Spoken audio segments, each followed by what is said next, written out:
Welcome to Trusted. I'm Alan Brooks. And I'm Brad Winkleski. Brad, today we're going to talk about an acronym we hear in the industry a lot called ITIL. What is ITIL? Where did it come from and what does it mean?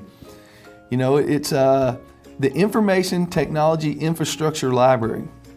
And the best way to put it is it's a set of practices for IT service management that focuses on aligning services with the needs of a business.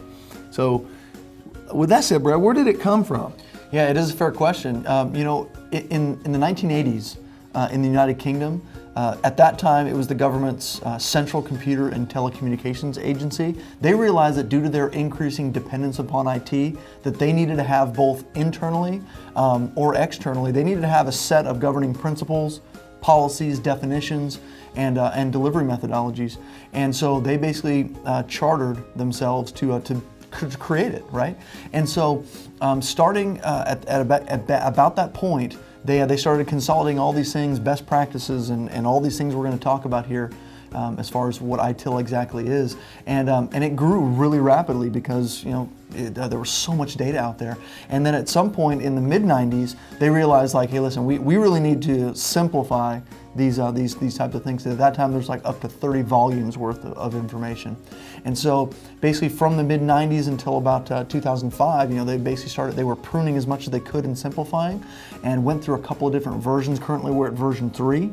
And so basically that brings us to where we are today. And it's, again, because it started in the UK, it doesn't really matter. It's really being widely adopted now in the other hemisphere. And it's been really good as far as that's concerned. Yeah.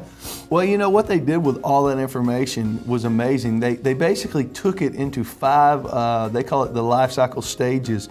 And there's 5 moments. We're going to talk about each one of these stages, but really it's just how to organize your processes, your task in a repeatable manner.